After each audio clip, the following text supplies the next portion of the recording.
উনি 10 জনের একটা জমাত বানাইছিলেন, রোটেশন সূরা বানাইছিলেন নাকি একজন আমির বানানোর জন্য সূরা বানাইছিলেন? রোটেশন সূরা বুঝেন আপনারা? রোটেশন সূরা মানে হইল একজনের পরে একজন ফয়সাল হবে। তাহলে হাজী আব্দুল মুকিত সাহেব পুরা বিশ্বের নিজামুদ্দিনে ফয়সালাকারী যদি রোটেশন সূরা হয়। এখন কেউ যদি বাহিরে এই কথা লয়া ঘুরে যে হযরতজি মাওলানা এনামুল হাসান সাহেব উনি সূরা বানায়া গেছেন, হযরত মাওলানা সাদ সাহেব কেন সূরা বানাবেন না, এইটা হযরতজি এনামুল হাসান সাহেবের উপরে সত্য অপবাদ না মিথ্যা অপবাদ? মিথ্যা অপবাদ। অর্থাৎ উনি রোটেশন সূরা বানায়া যান নাই, বরং উনি একটা জমাত বানায়া গেছেন যারা মাশওয়ারা করে কি বানাবে, সহজ কথা। একটু বুঝছেন তো আপনারা নাকি? তাহলে বাহিরে কেউ যদি বলে হযরত জি এনামুল হাসান সাহেব যদি সূরা বানাইতে পারে, মাওলানা সাদ সাহেব কেন বানাইতে পারে না? হযরত মাওলানা এনামুল হাসান সাহেব উনি কি সূরা বানাইছিলেন? যদি সূরা বানাইতেন তাহলে হাজী আব্দুল মুকিত সাহেব পুরা বিশ্বের ফয়সাল হইতো, ঠিক না বলে? এইটুকু এখানেই রাখেন। হযরত আলী কিভাবে আমির হইলেন রাদিয়াল্লাহু আনহু? হযরত আলীকে কে আমির বানাইলো? এখানে যেই জানেন একজনের নাম বলেন যে আমি জানি ওনাকে অমুকে আমির বানাইছে।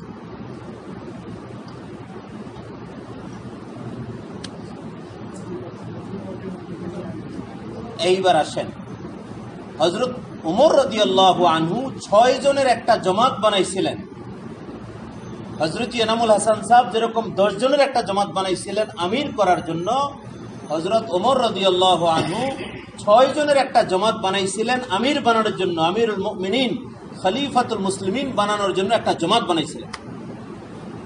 আর বলছেন আমার ইন্তেকালের পরে তোমরা মাশওয়ারা করে আমির বানায় নিও। 6 জনের ভিতরে যদি 3 জন একদিকে যায়, আব্দুর রহমান বিন আউফ যেই দিকে যাবে তোমরা সবাই ওই দিকে যাবে। আব্দুর রহমান বিন আউফ ছিলেন হযরত উসমান রাদিয়াল্লাহু আনহুর দিকে, ওনার রায় হযরত উসমানের নাম ছিল। এই জন্য হযরত ওমর রাদিয়াল্লাহু আনহুর পরে যিনি আমির হইলেন তিনি কে?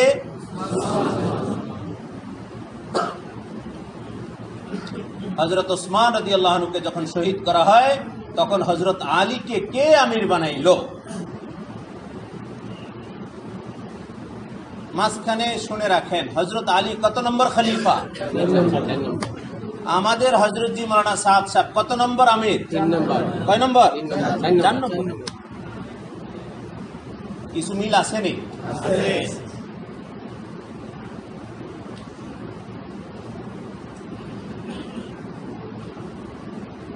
হযরত উসমানকে যখন শহীদ করা হয় তখন হযরত ওমর রাদিয়াল্লাহু আনহুর যেই 6 জনের জমাত, এই জমাতের থেকে ইন্তেকাল হইতে হইতে ওই সময় হযরত উসমান যখন শহীদ হয় ওই সময় ওই 6 জনের 5 জনই মারা গেছেন, আর রইছেন একজন। উনি কে? যিনি বাইচা আছেন উনি কে? হযরত আলী। ওনাকে আর কেউ আমির বানাইতে হয় নাই, যেহেতু 6 জন সূরার 5 জন মরে গেছে, আরেকজন রইছে যার উপরে হযরত ওমরের রায় ছিল যে এই 6 জনকে আমি বানায়া গেলাম মাশওয়ারার লোক, তাহলে এরা 6 জনই উপযুক্ত মানুষ। হযরত এনামুল হাসান সাহেব যেই 10 জনকে পুরা বিশ্ব থেকে বাছাই করছেন, এরা কি সাধারণ না অসাধারণ? হযরত মাওলানা সাদ সাহেব যখন দুনিয়াতে জীবিত, মাওলানা এজহারুল হাসান, জুবাইরুল হাসান যখন চলে গেলেন দুনিয়া থেকে, দুনিয়াতে আর কেউ বাইচা নাই। 2 জন লোক বাইচা আছেন।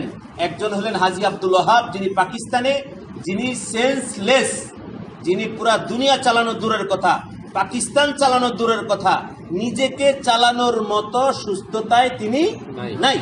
এই অবস্থায় পুরা দুনিয়াতে একজন মানুষ যিনি হযরত এনামুল হাসান সাহেবের বাছাই করা, তিনি একমাত্র কে? মাওলানা সাহেব।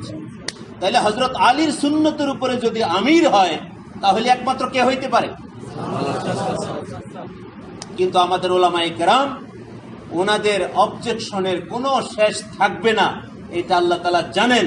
এই জন্য হযরত মাওলানা সাদ সাহেবকে দিয়ে আল্লাহ তাআলা 2017 সালে জানুয়ারি মাসে 21 তারিখে রবিবারে টঙ্গীর ময়দানে মাগরিবের পরে 101টা রাষ্ট্রের শুরারা টঙ্গীর ময়দানে একসাথ হইয়া যেই মজমাতে মৌলানা জুবাইর সাহেব ছিলেন, রবিউল হক সাহেব ছিলেন, ওমর ফারুক সাহেব ছিলেন, হুসাইন সাহেব ছিলেন, মোহাম্মদ হুসাইন সাহেব, লক্ষ্মীপুরের ফারুক সাহেব, আমাদের মুজাম্মেল হক সাহেব ছাড়া আর ওয়াসিফ ভাই সহ, নাসিম ভাই সহ সব মুরব্বীদের উপস্থিতিতে এবং 101টা রাষ্ট্রের মুরব্বীদের উপস্থিতিতে আগে প্রস্তাব আসছে যে আমরা এখন আর আমাদের কোনো আপত্তি নাই অরিজিনাল সুন্নতের উপরে মেহনত চালানো, সেটা হলো আমিরকে মানা। একজন আমির আমাদের হওয়া উচিত। মাশওয়ারায় প্রস্তাব আসছে, 101 রাষ্ট্রের শুরারা মিলে রায় দিয়া সেখানে ফয়সালা করা হয়েছে আমাদের বাংলাদেশের পক্ষ থেকে। মাওলানা ফারুক সাহেব লক্ষ্মীপুরের, উনি ওই দিন ফয়সাল ছিলেন, উনি স্বাক্ষর করছেন যে পুরা বাংলাদেশের পক্ষ থেকে হযরত মাওলানা সাদ সাহেবকে আমরা আমির হিসাবে মেনে নিলাম। পুরা বিশ্বের মুরব্বীরা মাশওয়ারা করে ওনাকে আমির বানানো হয়েছে। বাহিরে যদি কেউ এখন ঘুরা ঘুরা এই কথা বলে উনি নিজে নিজে আমির হয়েছেন, এইটা বললেও ধরা খায়, কারণ হযরত আলীর সাথে মিলে যায়। কথা বুঝে আসছে মেরে ভাই? যদি বলে নিজে নিজে আমির হয়েছে, এইটা বললেও ধরা খায়, কারণ হযরত আলীর সাথে 100% মিলে যায়। সেই তরিকায় চতুর্থ খলিফা যেভাবে হয়েছেন, আমাদের চতুর্থ আমির ওইভাবেই হয়েছে। তারপরেও রিনিউ করা হয়েছে, নবায়ন করা হয়েছে 2017 সালে জানুয়ারি মাসে বিশ্ব ইজতেমায়, দ্বিতীয় ইজতেমায়। প্রথম ইজতেমাতে প্রস্তাব উঠছে, জুবাইর সাহেব অসুস্থ থাকার কারণে উনি হাসপাতাল ছিলেন, এই জন্য মাশওয়ারাটা পরিপূর্ণ হবে না দেখা এটাকে স্থগিত রাখা হয়েছে। কারণ এরকম মানুষগুলি ভবিষ্যতে কি করতে পারে এটা আমাদের হযরতজিদের চোখ আছে কি আছে না, এই জন্য উপস্থিত রাইখা লইছে। হ্যাঁ, বাংলা বুঝতেছেন আপনারা? যে সুস্থ হোক, ইজতেমায় আসো, উপস্থিত থাকো। কয়টা বিষয় বললাম? 2টা বিষয় বললাম। হযরতজি শুরা বানান নাই, হযরতজি মাশওয়ারার একটা জামাত বানাইছিলেন আমির বানানোর জন্য, এনামুল হাসান সাহেব। হযরতজি মাওলানা সাদ সাহেব নিজে নিজে আমির হন নাই। উনি যদি নিজে নিজে আমির হয়েও থাকেন, উনি বাছাই করা হযরতজি এনামুল হাসান সাহেবের হযরত আলী রাদিয়াল্লাহু আনহুর 100% সুন্নত তরিকার উপরে উনি আমির হয়েছেন। এমনকি পুরা বিশ্বের মুরব্বীদের মাশওয়ারায় ওনাকে আমির বানানো হয়েছে। অতএব আমাদের মানতে কোনো সমস্যা আছে নাকি?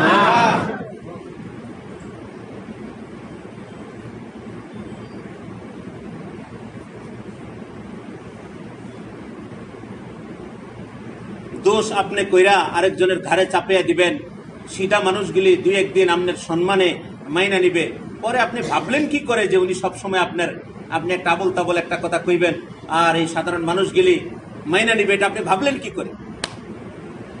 হায়াতুস সাহাবা লেখছে কে? বাংলা করছে কে?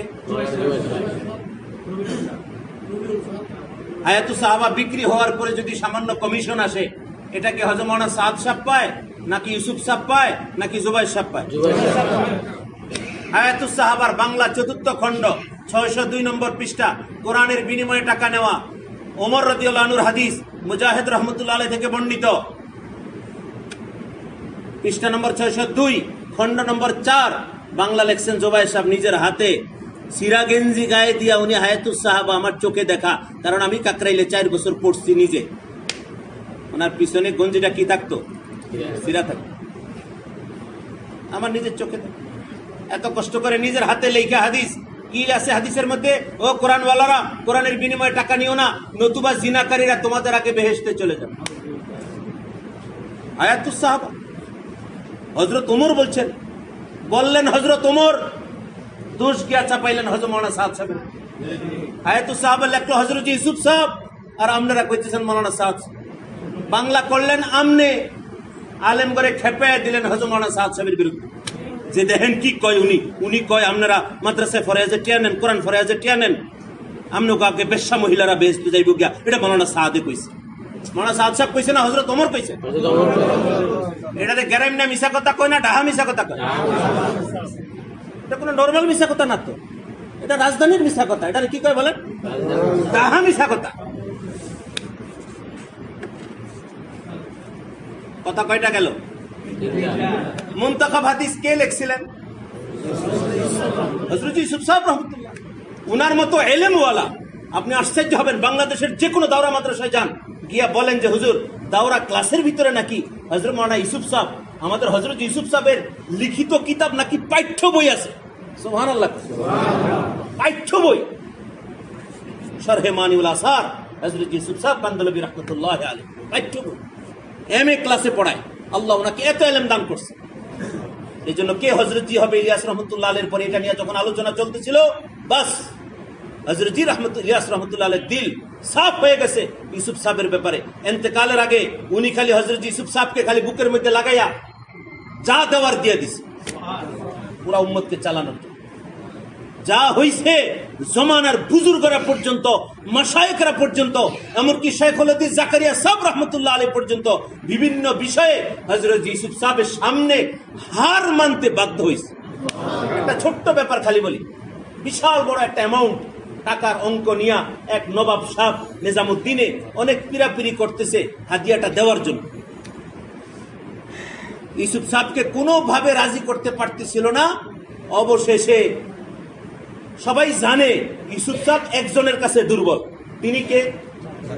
জাকারিয়া সাহেব রহমতুল্লাহ আলাইহির কাছে দুর্বল, কারণ ওনার মশওয়ারায় সবাই চলে। অতএব ইউসুফ সাহেবকেও যদি মানাইতে হয় তাহলে কারে ধরতে হইব? তো জাকারিয়া সাহেবকে ধরছে রহমতুল্লাহ আলাইহি। বলছে হযরত আপনি একটু সুপারিশ করে দেন, আমি এত বড় একটা অ্যামাউন্ট নিজামুদ্দিনের জন্য। শেখুল হাদিস জাকারিয়া সাহেব রহমতুল্লাহ আলাইহি স্বাভাবিকভাবেই বলছেন ইউসুফ সাহেব। ইউসুফ সাহেব রহমতুল্লাহ আলাইহি আদবের সাথে স্বাভাবিকভাবেই মানা করে দিচ্ছে। উলামায়ে কেরাম হয়রান হয়ে গেছে, এত বড় অ্যামাউন্ট কেমনি ফিরায়? ফ্রেশ অ্যামাউন্ট, কোনো ভেজাল নাই। ফিরানোর কারণে ওই নবাব সাহেবকে আল্লাহ তাআলা আল্লাহর রাস্তায় সফরের জন্য কবুল করছে। আর নয় সারা জীবন খালি ভাব তৈরি থাকতো, এই ভাব ভেঙে দিছে কবুল না করে। হাজী আব্দুল ওয়াহাব সাহেবের কাছে একবার নওয়াজ শরীফ, নাম শুনছেন কি? নওয়াজ শরীফ সাহেব 1 কোটি টাকা নিয়ে আসছে ক্যাশ। হাজী আব্দুল ওয়াহাব সাহেব বলছে চলবে না, পরিষ্কার। উনি আবার একটু যাই করে একটু ধমক দিয়া করে, নর্মাল কোনো কারবার নাই। হাজী আব্দুল ওয়াহাব সাহেব রহমতুল্লাহ আলাইহি, ইউসুফ সাহেব রহমতুল্লাহ হাতে গড়া মানুষ। মুশতাক সাহেবের নাম শুনছেন? মুশতাক সাহেবকে দেখছেন কি? চিকন পাতলা মানুষ। তা আমরা পাকিস্তানে যখন রাইভেন্ডে 4 মাস সময়ের জন্য গেলাম, তো মুশতাক সাহেব আমাদেরকে নিয়ে একটু একটু কথা বলতেছে। বললো যে আমার কি দোষটা ছিল, নিজেই কইতেছে মেরা ক্যা কসুর থা, আমার কি দোষ ছিল? হযরত ইউসুফ সাহেব যখন প্রস্তাব দিলেন পুরা জিন্দেগি লাগানোর জন্য কারা তৈরি আছো, হাজী আব্দুল ওয়াহাবও খাড়ইছে, আমিও খাড়ইছিলাম। আমার জামাটা ঠ্যাঙ্গের লগে অল্প একটু আটকিয়া গিয়া 2 সেকেন্ড খালি দেরি হয়েছে আমার খাড়ইতে। কয় সেকেন্ড? মেরা ক্যা কসুর থা, সির্ফ 2 সেকেন্ড। মাত্র 2 সেকেন্ডে আব্দুল ওয়াহাবকে আল্লাহ পুরা দুনিয়াতে এত কবুল করলেন, আমি আর দৌড়াইও তারে ধরতে পারছি। আমি আর দৌড়াইয়া তো কয় সেকেন্ডে? 2 সেকেন্ড। তো খালি আমার জামাটা একটু আটকে গেছিল ঠ্যাঙ্গের লগে, 2 সেকেন্ডে আমার অবস্থা শেষ। দেখো এই যত হাতিয়া তো এখন আব্দুল ওয়াহাবের কাছে আসে, আমারে কে চিনে কও? আসলে ওনারা আমরা চিনি কি চিনি না বলে? ওরা দুনিয়াতে চিনে, অনেক বড় মকামের মানুষ। কিন্তু উনি বুঝাইতে চাইলেন যখন বড়রা নিয়ত করতে বলে তখন দেরি করতে নাই, দাঁড়িয়ে যাইতে। কারণ অল্প একটু দেরির কারণে কত দূরে চলে যাওয়ার সম্ভাবনা আছে কেউ জানে।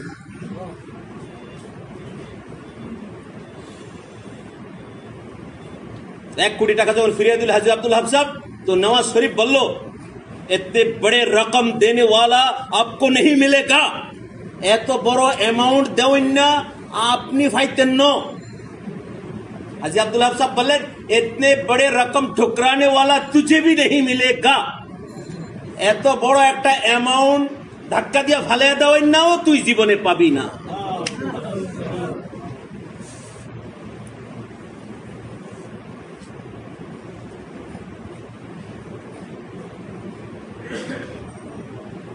হযরত ইউসুফ সাহেব রহমতুল্লাহ আলাইহিকে আল্লাহ পাক এত কবুল করছেন, সুবহানাল্লাহ। হায়াতুস সাহাবার মতো এত বড় কিতাব,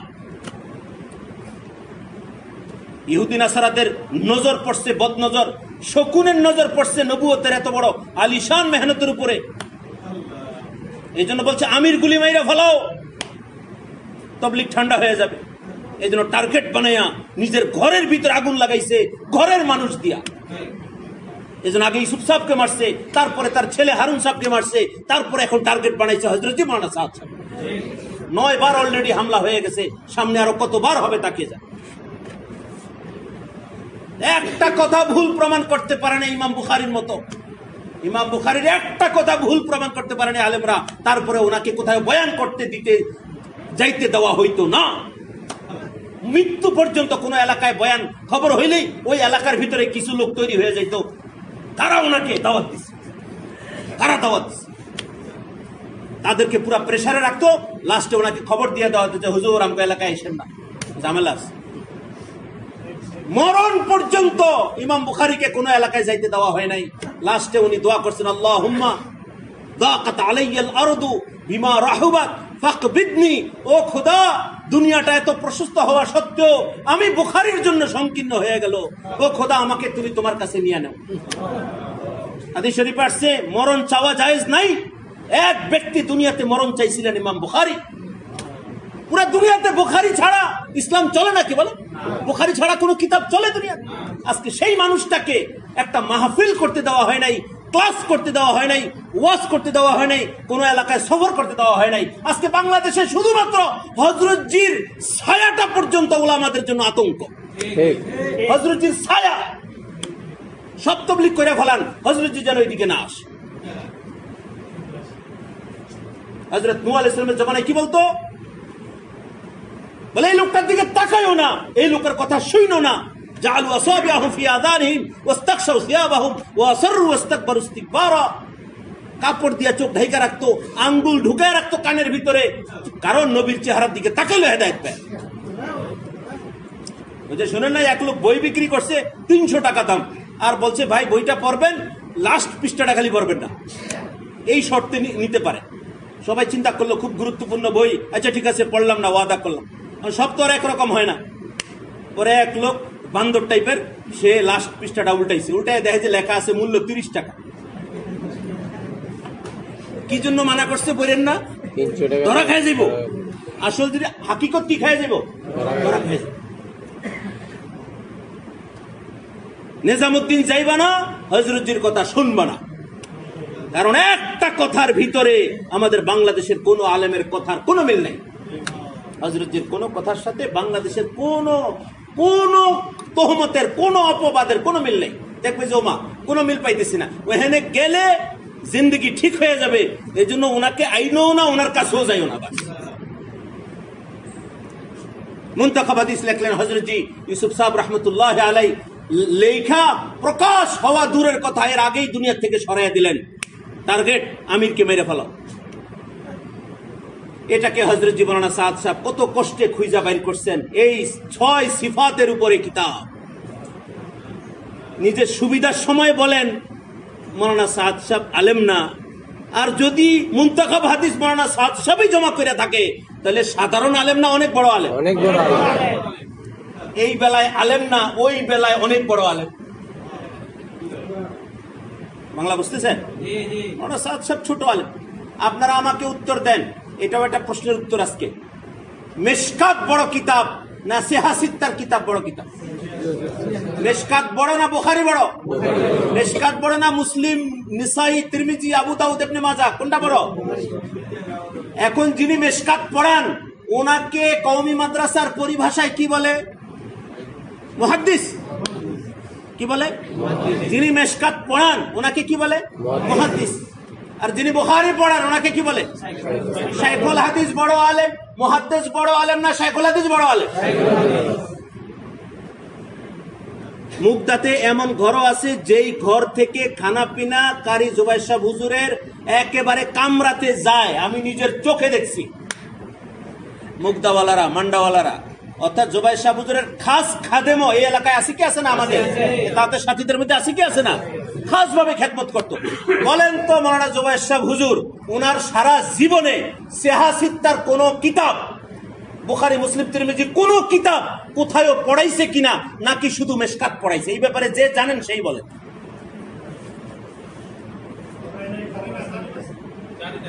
আরে জানে, ওই যে কে বলেন? আমির সাহেব।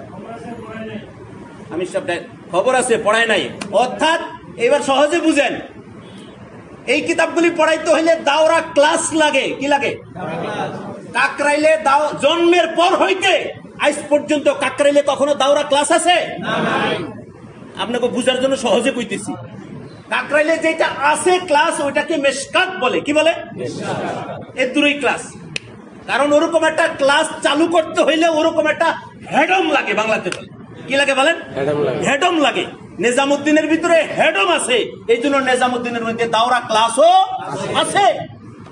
হযরত মাওলানা সাদ সাহেব দামাত বারাকাতুহুম তিনি বুখারী পড়ান, যাকে শাইখুল হাদিস বলে। মুহাদ্দিস বড় না শাইখুল হাদিস বড়? ওনাকে মুহাদ্দিস হয়ে গেছে বাংলাদেশের বড় আলেম, আর আমগো শাইখুল হাদিস বলে উনি আলেমই না। আমাদের মুনতাখাব হাদিস লিখলেন হযরত ইউসুফ সাহেব রাহমাতুল্লাহ আলাইহি, বাংলা করলেন উনি জুবাইর সাহেব। টাকা ইনকাম হয় ওনার, আর মামলা পড়ছি কে সাদ সাহেবের। ছোট ছোট বাচ্চারা ঘরের ভিতরে কয় বাংলা পড়া, মুনতাখাব হাদিস পড়া যাবে না, এটা মাওলানা সাদ সাহেব লেখছে। আমার ছেলে কইতেছে ঘরের ভিতরে পুশিং দিছে ঘরে চুপে। আচ্ছা ভালো কথা। আমি যখন ঘরে নাই তখন পুশিংটা মারছি। এখন আমি যখন ঘরে আসছি, আমার বাচ্চার মাই কইতেছে যে এটা নাকি মাওলানা সাদ সাহেব লেখছে, এই কারণে এটা পড়া যাবে না। তো আমি আমার মেয়েরে কইলাম কিতাব টানো, তো আনলো কিতাবটা। আমি বললাম যে পড়ো, শুরু দিয়া পড়লো মুনতাখাব হাদিস, মূল হযরত মাওলানা ইউসুফ কান্দুলুন। এক কথা আমি বলছি উল্টাও, উল্টাইছে। এরপরে পড়ো অনুবাদ মাওলানা জুবাইর সাহেব। এখন আমার বাচ্চার মায় খালি পোলার দিকে চায় যে মিশা কথাটা তো কিছু সীমা থাকে। এটার তো ডাহায়া মিশা মনে হয়। এটারে কি মিশা কয়? ডাহা মিশা। কি মিশা? ডাহা মিশা। এটা বলে মাওলানা হযরতজি লেখছেন। হযরত ইউসুফ সাহেবের লেখা পয়সা ইনকাম করলো, অনুবাদ করলো মাওলানা জুবাইর সাহেব, মামলা গিয়া পড়লো আমাদের হযরতজি।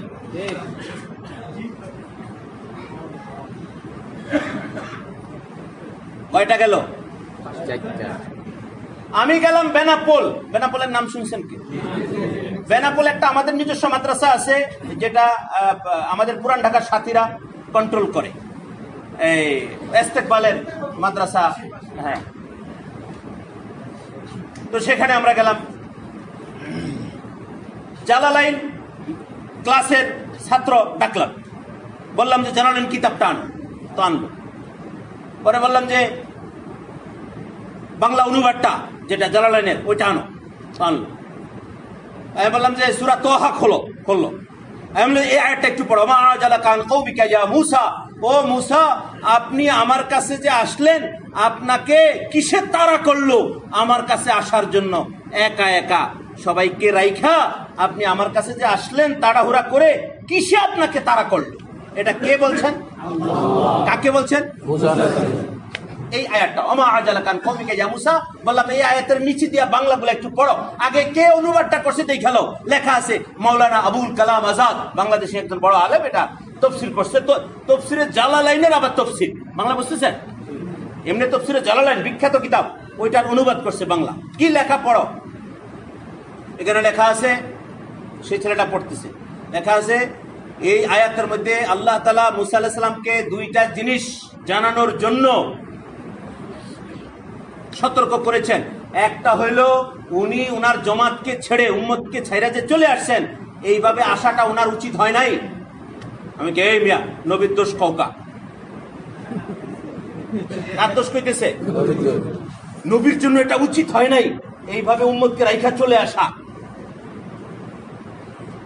আল্লাহ এটা ওনাকে জানাইতে চাইছেন, হে মূসা আপনি যে তাদেরকে রাইখা আসলেন, আপনি একা একা চলে আসার কারণে 5,80,000 উম্মত আপনার মুরতাদ হয়ে গেছে, বেঈমান হয়ে গেছে আপনি চলে আসার কারণে। আল্লাহ তাআলা নবীকে দুইটা বিষয় সতর্ক করার জন্য, একটা হলো একজন আমিরের জন্য, নবীর জন্য এটা উচিত নয় এইভাবে জমাতকে রাইখা চলে আসা। আরেকটা বিষয় এখানে পড়তেছে ছেলেটা, আরেকটা বিষয় সেটা হলো একজন নবীর ভিতরে এরকম ত্রুটি থাকা অনুচিত। আমি বললাম যে তোমার তো সাহস কম না, নবীর দোষ পড়তে আসো বেশি বেশি। লেখছে কে এটা? সে খালি একবার বইয়ের দিকে তাকায়, আবার আমার দিকে তাকায়, মানে সে বুঝা ফেলাইছে পেজটা কোথায় লাগছে। এই বইটা কি হযরত মাওলানা সাহেব লেখছে? নবীকে উচিত অনুচিত শিক্ষা দিচ্ছে তাফসীর কারক। এরকম একটা তাফসীর না, 17টা তাফসীরের পৃষ্ঠা নম্বর সহ আমার কাছে আছে, হুবহু একই কথা লেখা। তাফসীর করলেন আপনারা, আর মার্কেটে চালিয়ে দিলেন কার নামে? মাওলানা সাদ সাহেব।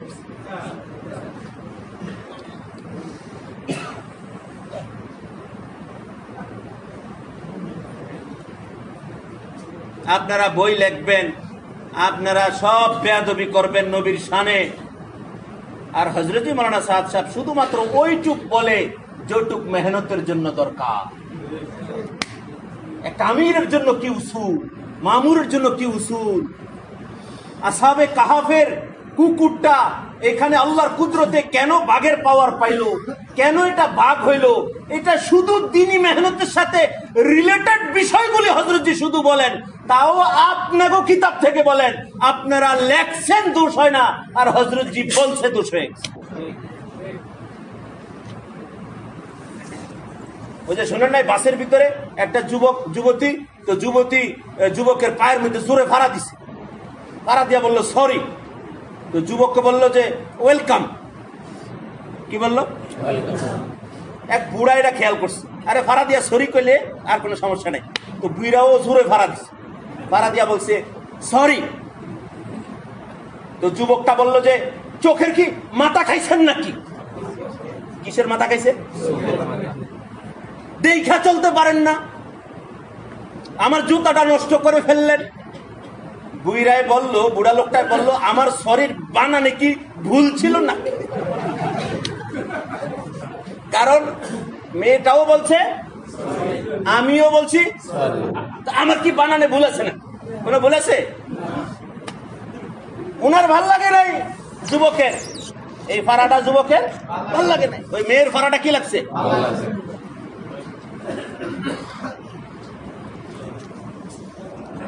হযরতজির বয়ানের বানান ভুল আছে নাকি? আপনি যেমনি লেখছেন হযরতজি এমনি কইছে, তা তো সেটা উঠলেন কি লেখছেন তো আপনি।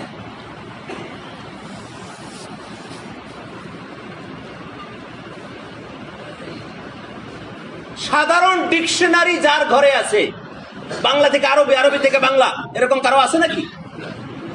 মাশাআল্লাহ, বাংলা থেকে আরবি, আরবি থেকে বাংলা। একটু দেখেন, কালবুন মানে কুত্তা, শুদ্ধ করে কোন কি? কুকুর। কালবুন, কাফ লাম বা, কালবুন মানে কুকুর। এরপরের শব্দটা দেখেন, কালবুল বাররি, জঙ্গলের কুকুর। বার মানে স্থলভাগ, জঙ্গলি, জঙ্গলের কুকুর যদি হয় তাহলে এইটার অর্থ জঙ্গলের কুকুর না, পরিষ্কার লেখা নেকড়ে বাঘ। কুকুর যদি জঙ্গলের হয় এটার অর্থ কি? নেকড়ে বাঘ। এরপর আরেকটা শব্দ আছে দেখেন, কালবুল বাহারি, কুকুর যদি সমুদ্রের হয়। এই প্রথম শুনছেন, আগে কম শুনছেন। হযরতজি উত্তরে বাঘ কইছে, এতে এই অবস্থা, হাঙ্গর মাছ গেলে কি অবস্থা? সমুদ্রের যদি হয় কুকুর, কালবুল বাহারি, এটার অর্থ দরকার ছিল লেখা সমুদ্রের কুকুর, সেটা না লেখা, লেখা আছে হাঙ্গর মাছ, অর্থাৎ সমুদ্রেও কুকুর আছে। কুকুর যদি সমুদ্রের হয়, আরবি সাধারণ ভাষা এটা, সমুদ্রের কুকুরকে হাঙ্গর মাছ বলে, জঙ্গলের কুকুরকে নেকড়ে বাঘ বলে। অর্থাৎ জঙ্গলে যে কুত্তা, এগুলা কুখাওই না, এগুলা বাঘেরে দৌড়াই না, এটারে হায়না বলে। হায়না শুনেন না আপনারা? হায়না সেম কুকুরের মতো। কুষ্টিয়া থেকে এক বড় শেখুল হাদিস আমারে ফোন দিয়া কইল যে মাসুম বিল্লাহ ভাই, আল্লাহ আপনারে হেদায়েত দান করুক। আমারে কইল যে আমিন কন, তো আমি আমিন কইছি। মাসুম বিল্লাহ নামটা কোনো সাধারণ না, আগের যুগে সব বাদশাহ নাম ছিল, মাসুম বিল্লাহ, মারুফ বিল্লাহ, মুতাসিম বিল্লাহ, মুনতাসির বিল্লাহ। একজনে শুই না কয়, আমি যদি ওই যুগে বাদশাহ হইতাম তাহলে আমার নাম কি হইতো? কয় তাহলে তোর নাম হইতো নাউজুবিল্লাহ। ওরা তো বাদশাহ হলে শখ কি লিখা। আমি বললাম যে কি হয়েছে মাওলানা, আল্লাহ আমার হেদায়েত দিত, এটা তো খুব জরুরি জিনিস, এত দোয়া কেন? তাই আপনি হ্যাগর লোকে গেছেন কি লিখা? আমি বললাম যে আমি কারোর লোকে যাই নাই তো, আমরা এই যে যারা আগে যা ছিলাম হেদুরের ভিতরেই আছে। আপনারা কি নতুন করে ফাকরি টাকরি লন নাকি? মানে নতুন কোন রুমাল টুমাল লওয়া শুরু করছেন নাকি? যে আমরা নিজামুদ্দিনের সাথী, এই জন্য আমাকে একটা আলাদা একটা স্টাইল। ওই যে ঢালকানগরের হজরতওয়ালা যেরকম একটা পকেটের মধ্যে দিয়ে দেয়, বোঝা যায় এটা ঢালকা নগরের সাথে সম্পর্ক, এটা হাকিম আক্তারের সাথে সম্পর্ক রহমতুল্লাহ আলাই, এটা হারদুই হজরতের সাথে সম্পর্ক, এই ধরনের টুপি, এই জাতীয় কোনো ডিজাইন বাড়াইছেন না আপনারা? নতুন কোনো ডিজাইন বাড়ছে?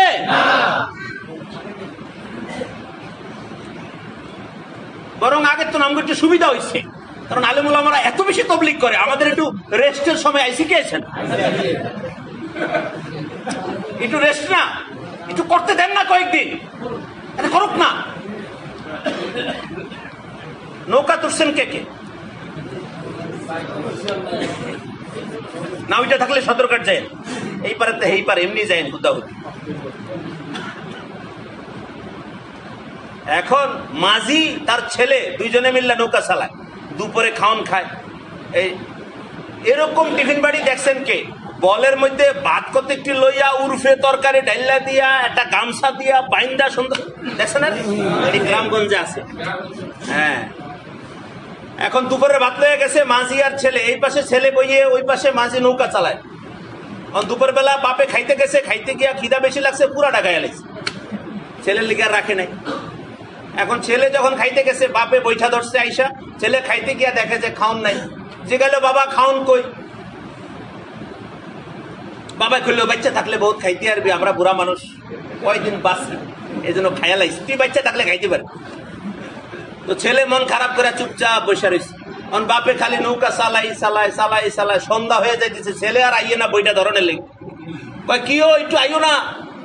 ছেলে কয় বাবা বাচ্চা থাকলে বহুত পারবো, আপনি চালান। বাচ্চা থাকলে বহুত চালাইতে পারবো, আপনি কবে মরে থাকতে জানে, একটু চালাই শেষ করেন। এখন আলেম ওলামারা জীবনে কোনোদিন তবলিগের কাজে আমরা খুঁজা পাই না, তবলিগ দূরের কথা, খাওয়ানোর লেখা খুঁজা পাই না। আরে আপনারা বুঝবেন না এগুলো, আমরা মাদ্রাসায় মৌলবীদের পিছে আর ছাত্রদের পিছে কি কষ্ট যে আমরা পাইছি, মাদ্রাসার ছাত্রদের পিছনে তবলিগ করতে গিয়ে, এটা খালি আমরা জানি। সময় লাগাইয়া আনতাম আর উনি হরকতুল জেহাদের লেগে লয়ে যেত। আর আপনারা কলেজ ভার্সিটিতে যারা মেহনত করছেন এরা বুঝবেন, সময় লাগাইয়া আনবেন আর ওনারা জামাত ইসলামে লয়ে যায়, শিবিরে লয়ে যায়। আরে জিহাদ বুঝাইছে, মানে এতদিন সুযোগ পায় নাই, পায় না, হতে দিলে কিলাই তো আরে ভালো, মানে হতে দিচ্ছেন তো, এখন উনি কিলাই, এতদিন ছেলেটাকে নামাজি বানাইতে পারে নাই, আপনি একটু জমাত থেকে ঘুরাই আনছেন, এখন তার দিলটা নরম হয়েছে, এইবার তারা জেহাদ বুঝাইতে আছে। এই ভার্সিটি ওয়ালারা যারা ছাত্রদের উপরে মেহনত করে, তারা জানে কি পরিমাণ কষ্ট, অত কাটা ধান সুন্দর মতো লেগে যায়, বুঝলেন? পুরা দুনিয়াটা নিজের জান মাল খরচ করে এক একটা এলাকারে সাজাইছে আমাদের সাথীরা, আর আমরা কাটা ধান খাইতে আইছেন তো খান না, আমরা একটু জিরাই, বাচ্চা থাকলে তবলিগ বহুত করতে পারবো, ঠিক আছে না? ইনশাল্লাহ হ্যাঁ, করতে দেন। যে যে মসজিদের আমির হয়ে গেছে খালি আমির হইতে দেন, করুক না। আর আপনি খালি দূরের তামসা দেখেন, তবলিগ করতেছে না পাবলিক করতেছে দেন। তবলিগ করতে হলে হেড অফিস থেকে করা লাগে, বাইরের থেকে কোন তবলিগ করা যায় না। তো কুষ্টিয়া থেকে আমারে ফোন দিয়ে হুজুরে কইলো আপনি এখন লোকে গেছেন, আমরা বললাম না আমরা কারোর লোকে যাইনি, আমরা আগে যাচ্ছিলাম তাই গেছি। আমি বললাম যে কেন আপনার মেজাজ আজকে এত গরম কা? বলছে এই যে মৌলানা সাদ সাহেব এতগুলি ভুল কথা বলছে। আমি বললাম যে যতগুলি ভুল আপনার কাছে মনে হয় সবচেয়ে জঘন্য কোনটা? উনি বললো যে এই যে আসাবে কাহাবের কুত্তারে উনি বাঘ কইছে, এটা সবচেয়ে জঘন্য। এর পরের কথাটুকু খালি শুনেন। আমি খালি ওনাকে জিজ্ঞাসা করলাম আসাবে কাহাবের কুকুরকে যে উনি বাঘ বলছেন, এটা উনি বলছেন না কোন তফসিরে আছে? মৌলানা খালি একটা উত্তর দিছে, উনি বলছেন যে একটা তফসিরে আছে মাত্র। সুবহানাল্লাহ কেন? কয়টা তফসিরে আছে? আর কয়টা থাকতো? এই কথা যখন ওনার মুখ দিয়ে আসছে, একটা তফসিরে আসছে, আমি বললাম সুবহানাল্লাহ। তাইলে বোঝা গেল হযরত মাওলানা সাদ সাহেব যেটা বলছেন ওটা ওনার নিজের থেকে বলেন নাই, তফসির থেকে বলছেন। আমি পরে আরো দুই একটা প্রশ্ন করছি, ওটা হলে আপনারা আরো খুশি হইবেন। আমি বললাম উনি যে তফসির থেকে বলেছেন ওই তফসিরের যে লেখক উনি কে? বললো যে আল্লামা ইবনে জুরাইজ। আমি বললাম ইবনে জুরাইজ মাওলানা সাদ সাহেব থেকে ছোট আলেম না বড় আলেম? আপনার কি মনে হয়? মাওলানা জুবাইর সাহেব যদি সাদ সাহেব বড় আলেম কয়, তারা ইবনে জুরাইজ রে কি নরমাল আলেম কইব? আর ইবনে জুরাইজ ওই জমানার সবচেয়ে বিখ্যাত আলেম ছিলেন, সাধারণ আলেম ছিলেন। মাওলানা নিজেই কইতেছে, আরে ইবনে জুরাইজ জমানার বিখ্যাত আলেম ছিলেন। সুবহানাল্লাহ, একজন বিখ্যাত আলেমের তাফসীরের থেকে, তাফসীরের নামও বলছে উনি, তাফসীরে বগবী, আল্লামা ইবনে জুরাইজের রওয়ায়াত, উনি বলছেন এই কথা, এটা কুকুর ছিল না, এটা কি ছিল? তো মাওলানা সাদ সাহেব বলেন নাই, কে বলেছেন? ইবনে জুরাইজ বলেছেন তাফসীর।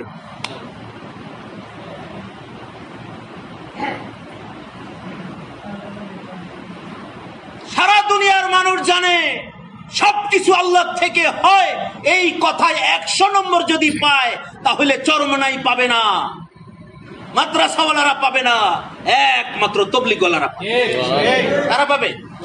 এমনকি আল্লাহ থেকে হয় এই কথা কইতে কইতে বহুত তবলিগওয়ালা কামকাজ পর্যন্ত ছাইরা দিছে, এই জন্য তবলিগওয়ালাদের বদনাম পর্যন্ত আছে।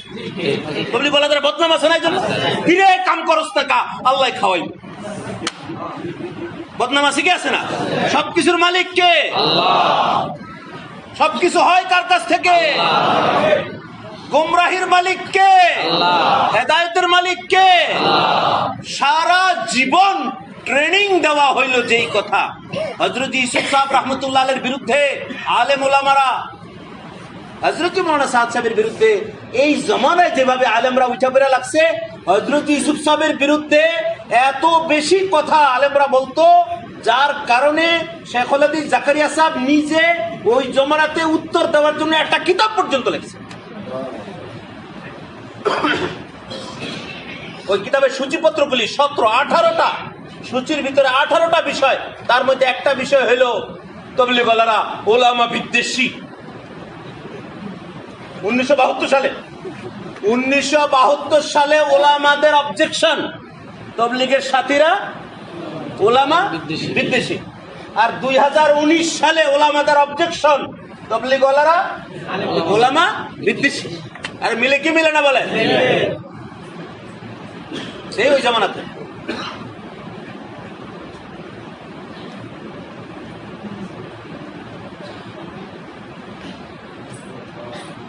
সবকিছুর মালিক কে? আল্লাহ। হযরত ইউসুফ সাহেব রাহমাতুল্লাহ আলাইহির ব্যাপারে আলেমরা এই কথা বলতো, আরে উনি ডাইরেক্ট খালি কয় আল্লাহ থেকে হয়, আরে একটু উসিলার কথা একটু ছাড় দিলে কি হয়? হযরত ইউসুফ সাহেবের বিরুদ্ধে এই কথাটা ছিল, একটু ছাড় দিলে কি হয়? কিন্তু ইউসুফ সাহেব রাহমাতুল্লাহ আলাইহির সামনে কোন প্রকার ছাড় ছিল না, ডাইরেক্ট এই সবক, এটাকে বলে কালেমার তলোয়ার দিয়া কাটো, কিছুর থেকে কিছু হয় না, সবকিছু একমাত্র কোত্থেকে হয়? আল্লাহ। তার রক্ত হযরত মাওলানা সাদ সাহেব দামাত বারাকাতুহুম, আল্লাহ পাক ওনাকে বাছাই করছেন, আল্লাহ ওনাকে এই আমানতের হেফাজতের জন্য ওনার তরবিয়ত আল্লাহ নিজে করতেছেন।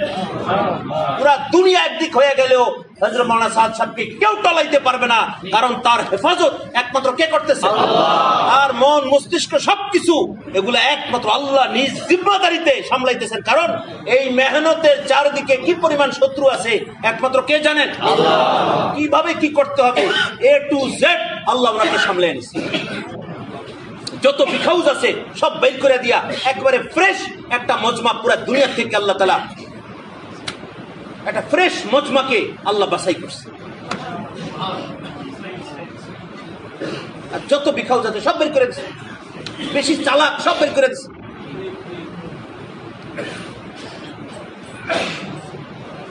সাধারণ কোন মানুষ তবলিগ দিয়া সহজে পয়সা ইনকাম করে না।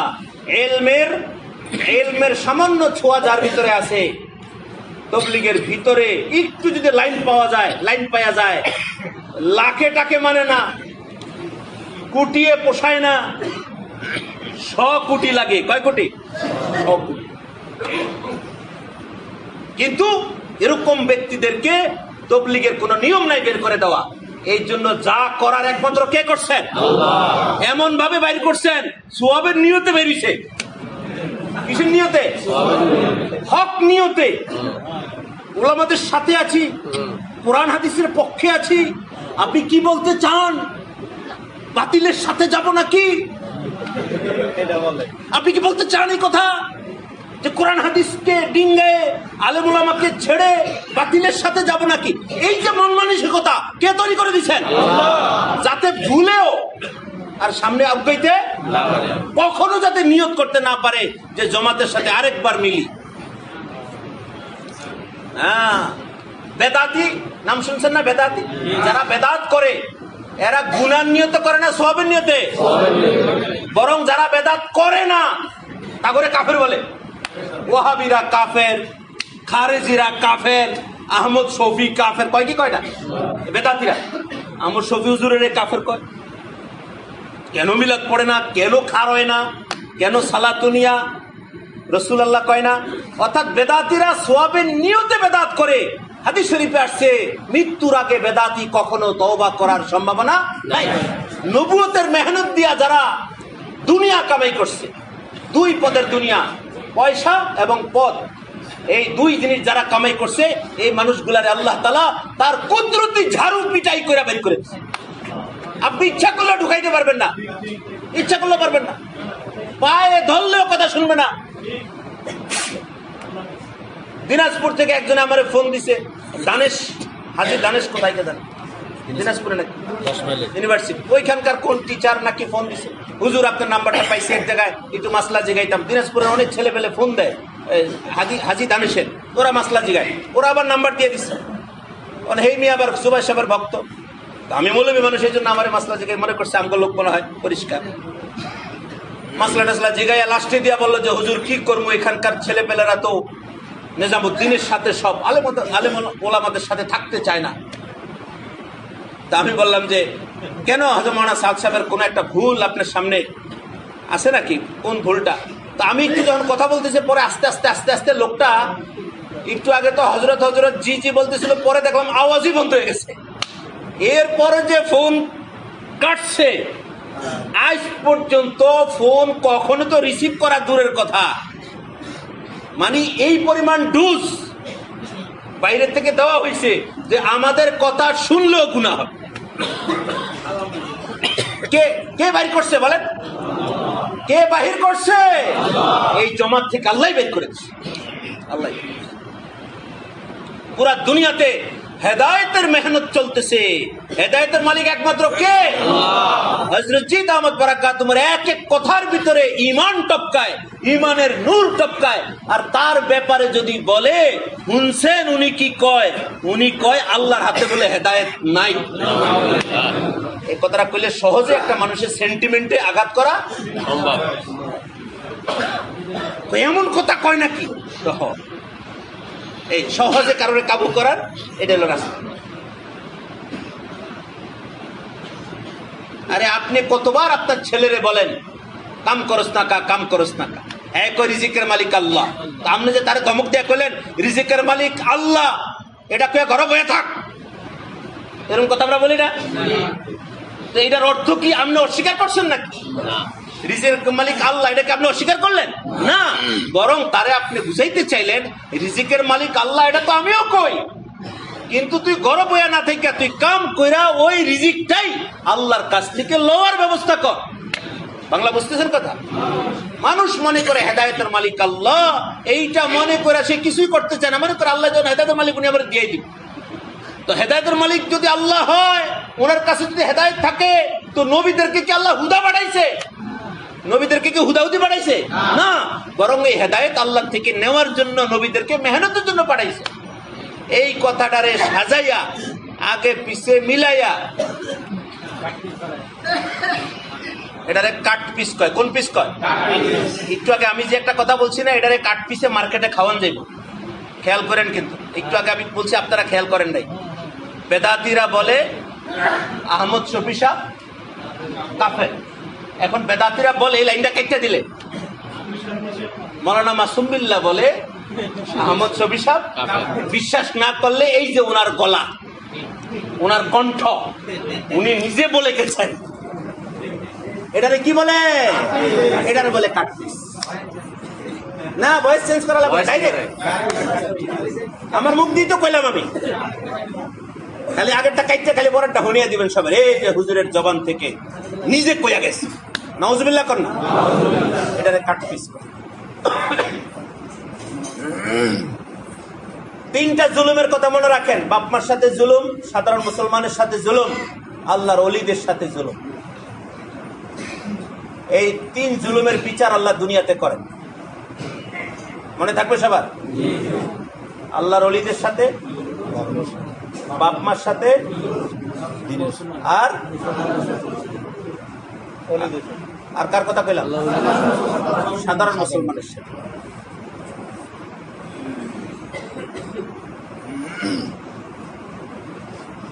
এলেম যারা শিখে উস্তাদের কাছে তাদেরকে রুহানি পিতা বলে। উস্তাদকে কি পিতা বলে? রুহানি পিতা। ঈমান যারা শিখে উস্তাদের কাছে তাদেরকে ঈমানি রুহানি পিতা বলে। ঈমানি। এলেমের দাম বেশি না ঈমানের দাম বেশি? এলেমের উস্তাদের দাম বেশি না ঈমানের উস্তাদের দাম বেশি?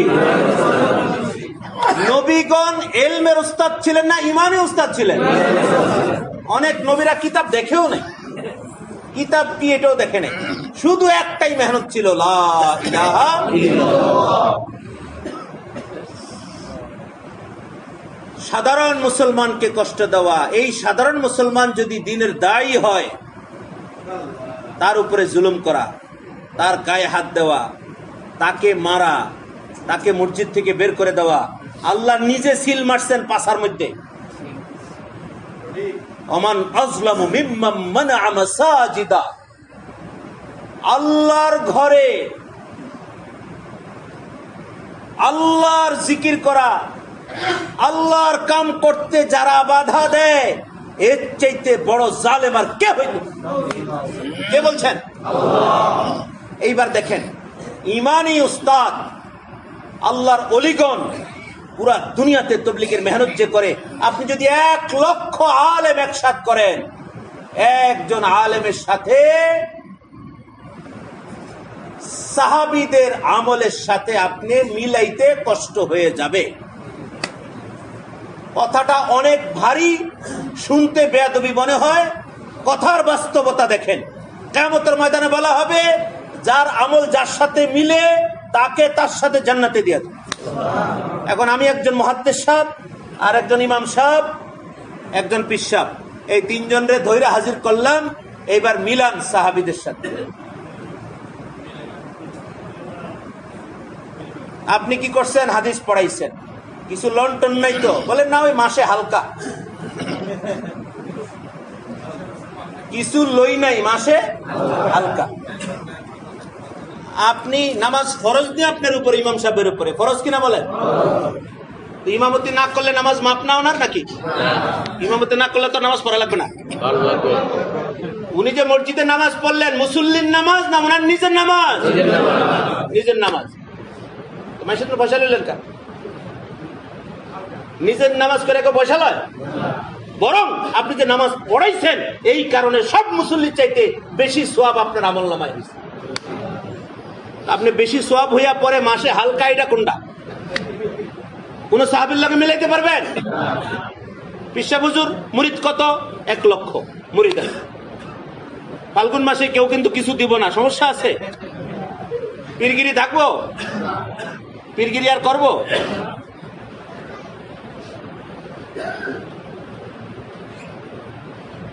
এটা 2 নম্বর পীরের কথা কই নাই, 2 নম্বর আলেমের কথা কই নাই, 2 নম্বর মুহাদ্দিসের কথা কই নাই, এটা অরিজিনাল বুজুর্গদের কথা বলতেছি। অর্থাৎ হাকিকতের হক্কানি আলেমকে যদি কিয়ামতের ময়দানে খাড়া করানো হয়, যারা বেশি কিছু নেয় না, হালকা নেয়, এই হালকা নিয়ে বিপদে পড়ার সম্ভাবনা আছে কি আছে না? মামলা যদি ফাইল খোলা হয়, যদি ফাইল খোলা হয়, একটা ঝামেলা হওয়ার সম্ভাবনা আছে কি আছে না? এটা হক্কানি আলেমদের কথা বলতেছি। পীরের কথা কয়ে কি লাভ? 1 লোক পীর সাহেবের কাছে মুরিদ হইতে গেছে, অনেকদিন পরে ঘটনাটা মনে পড়লো। পীর সাহেবের কাছে মুরিদ হইতে গেছে, তো পীর সাহেব তারে উজু শিখিয়ে দিছে, এইভাবে উজু কইরা নামাজ পড়বা, সামনের বছর আবার আইবা। তো 1 বছর পরে উনি আবার আসছে, আসার পরে হুজুরে জিজ্ঞাসা করছে, ঠিকঠাক মতো উজু করছে তো? নামাজ কালাম পড়ছে তো? হুজুর কোন কি? আপনি যে উজু শিখিয়ে দিচ্ছেন এটার উপরে আদৌ যায় না, আপনি যেটা শিখিয়ে দিচ্ছেন এটার উপরে আপনি হাত দেই কিভাবে? এই জন্য ওইটা দিয়া 1 বছর চালাই দিচ্ছে।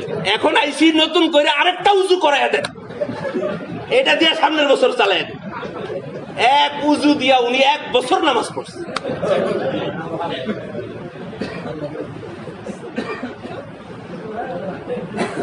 দাওয়াতের মেহনতের মধ্যে সাধারণ থেকে সাধারণ মানুষ কিচ্ছু জানতো না, এই মানুষগুলাকে আল্লাহ তাআলা দ্বীন দিতেছেন।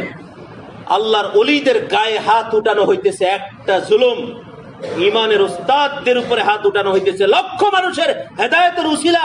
আপনি দেখতেছেন ভ্যানগাড়িওয়ালা, এই লোকটা লক্ষ মানুষের হেদায়েতের উসিলা, আপনার খবর নাই কিয়ামতের ময়দানে আল্লাহ তার আমলনামা দেখাবে সবাই।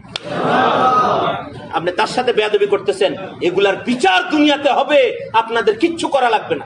জালেমের বিচার একমাত্র কে করেন? আল্লাহ।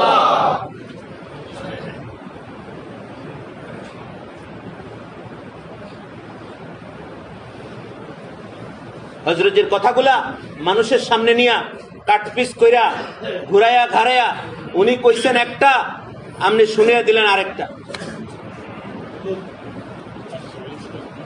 একবারটার নাম আছিল কাদের, কি নাম? কাদের। এর মুখ দিয়া কথা বাইর হয় না, লোকটা খালি করে প কয়, করে কি কয়, এটা তার দোষ না তো, বেচারার মুখ দিয়া বাইর হয় না, এটা নিয়ে তো আপনি তামাশা করার দরকার নেই। বেচারা বিয়ে করতে গেছে, শ্বশুরে জিজ্ঞাসা করছে তোমার নাম কি, তো হ্যাঁ কাদের, তুই কইছে ফাদের।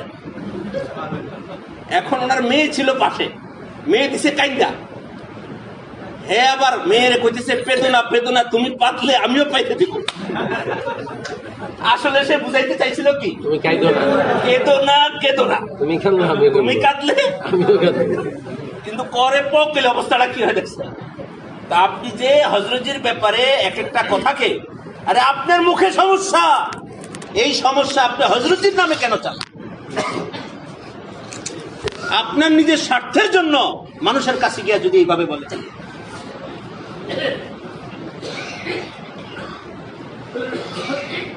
প্লেনের ভিতরে এক লোক দাঁড়ায়া ওই লাইফ জ্যাকেট আছে না, লাইফ জ্যাকেট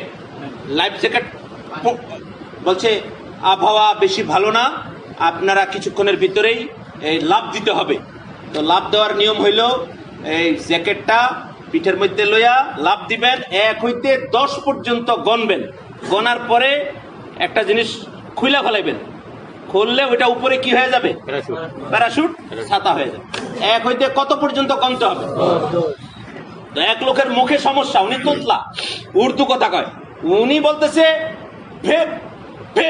ফের সে সমঝাও, মানে আরেকবার বুঝাও। হ্যাঁ ফে ফে কইতে কইতে মোটামুটি 1-1.5 মিনিট হয়ে গেছে। তো অফিসার বলল আপনার 10 পর্যন্ত গণতে হবে না, আপনি 3 গণলেই সারবে। কারণ আপনি যদি 10 পর্যন্ত গণেন এলে আপনি মাটির দেবেন গিয়া পরে ঝামেলা হইব। সমস্যা আছে কি আছে না বলেন?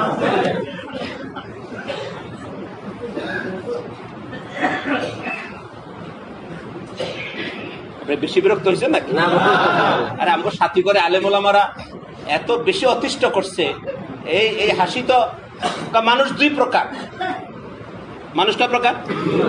2 প্রকার। এক হইলো পুরুষ মানুষ, ও পুরুষ লোক 2 প্রকার, একটা হইল পুরুষ আর একটা হইল বিবাহিত। এটার মানে কি, যে মানে হইলো যত হাসাহাসি আছে এটি সব বিয়ার আগে, বিয়ার পরে কারোর হাসতে দেখছেন বলেও? বিয়ার পরে হাসার কোন নিয়ম আছে কারো জিন্দগিতে? মনে করছি বিয়া কতদিনই মজা, বিয়ার পরে জিন্দগির লেগা হাসি কি হয়ে গেছে, বন্ধ হয়ে গেছে। এরপরে আবার চাপ পড়ছে আমাদের ওলামা হযরতের বরকতের হাত পড়ছে, এমন বরকতের হাত পড়ছে, এখন আমাদের সাথীরা আছে আতঙ্কে, ইমান আছে না গেছে কে জানে। এত মানুষ মিল্লা যখন কয় ইমান আছে না গেছে কে জানে। বাচ্চা একটা অসুস্থ শুয়ে রয়েছে, ডাক্তার আনছে, ডাক্তারে ধরে ধরে করলো যে আপনার বাচ্চা তো মারা গেছে। বাচ্চা লাভ দিয়ে উঠা কয় যে মা উনি মিশা কথা কয়, আমি বাচ্চা আছি। মা কয় চুপ কর, তুই কি ডাক্তার তো বেশি বুঝোস না। ডাক্তার যখন কইছে মরে গেছ তো মরে গেছ, চুপ করে থাক, তোরে আমরা কবর দিয়ে থুয়ে দিব। আরে এবারটা কথা কইতেছে, আরে বলে কবর দিয়ে থুয়ে দিব। কারণ কে ফতুয়া দিছে? ডাক্তারে ফতুয়া দিছে, মারা গেছে। এই জন্য মায়ের ধমক দিয়ে কয় তুই কি ডাক্তার তো বেশি বুঝোস না। এখন তবলিগের সাথীর ফতুয়া, তোমার বউ তালাক হয়ে গেছে। আরে হুজুর বউ আমার, আমনে কেমনে তালাক দিলেন? কয় না আমি না, মুফতি সাহেব দিচ্ছে। আরে মুফতি কেমনে তালাক দেয়? বউ কার? তো মুফতি সাহেব কেমনে তালাক দিল? কয়টা তুমি বুঝবো না, চুপ করে দাও। হুজুরে যখন কইছে কইছে যাও তোমার বউ তালাক। আরে আজের ইয়া পেছান নাকি মগের মুলুক নাকি? এক সাথীকে হুজুর আমার বউ কইতে আছে, উনি বলে উলামাদের সাথে এখন থেকে থাকবে। আমি বললাম যে নাউজুবিল্লাহ, কি শেষমেশ এই ডোবাই রয়েছে? কয় না, আমাদের মুরব্বী সাথীরা মুরব্বীরা বলে দিছে উলামাদের সাথে থাকো। এখন পুরান সাথীর বউরা কার সাথে থাকবে? শেষমেশ এই ডোবাই রয়েছে। বেয়াদবের আড্ডি যত, উলামাদের সাথে থাকতে গেছে। আমি 2-4টা আয়াত বলে শেষ করে দিই, আপনারা বেশি বিরক্ত হইতেছে না? খালি আয়াতগুলি শুনবেন তো, আমি না বলছি নেগেটিভ নেবেন না, সব পজিটিভ নেবেন। মুখে বাজলে সমস্যা হয়। এক লোক গীতা লেখছে, গীতা গীতা বুঝেন আপনারা? এটার বেচতে পারতেছে না। এক মুখে তোতলা, হ্যাঁ কয় আমারে 500 দেন, আমি বেচালাম। কস কি তুই 500 বেচবি কেমনে? এক পিস বেচতে কষ্ট হয়ে যায়। কয় না বেচতে পারবো। আমার 2-3 দিনের মধ্যে 500 বেচ চাইয়া পড়ছে। কয় কেমনে বেচলি তুই? আমি এক একটা বাসায় গিয়ে দরজা নক করছি, তো লোক বাইরে এসে, তো লোকটা তো তোতলা নিজেই। তো লোক যখন বাইরে আসছে, আসার পরে কয় যে বলছি যে গীতা নিয়ে আসছি, খরিদোগে ইয়া পড়কে সমঝাও। কয় যে পড়কে শোনাও।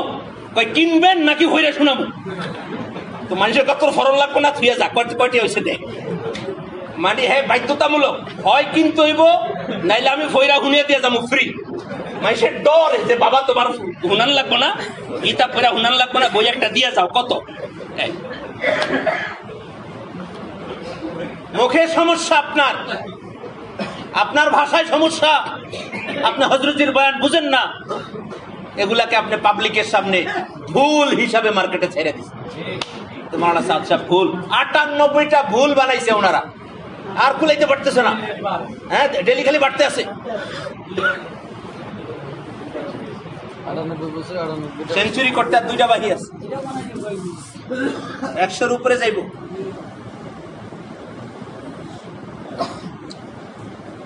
আয়াতগুলো শুনেন, ভাল লাগবে। কিয়ামত পর্যন্ত আনেওয়ালা উম্মতকে দিয়া আল্লাহ তাআলা শুধু নবুয়তের কাম করাইবেন। এই জন্য পুরা কোরআনকে এমন ভাবে আল্লাহ সাজাইছেন, কোরআনের কোন ঘটনাকে আপনি সাধারণ ভাবে হেলায় ফেলে দিতে পারবেন না। ওই ইউসুফ জুলেখার কাহিনী আপনি এসএ টিভির ভিতরে ইউসুফ জুলেখার নাটক ছেড়ে দিবেন আর বলবেন যে এটা মনে হয় নাটকের লিগেই বানানো হয়েছে। নাউজুবিল্লাহ। আরে তোমার টিআরপি বাড়বে, তুমি কোটি টাকা কামাই করবে সিনেমা বানায়া। মাওলায়ে পাক এই ঘটনা সিনেমা বানানোর জন্য দেন নাই, নবুয়তের কামের জন্য দান।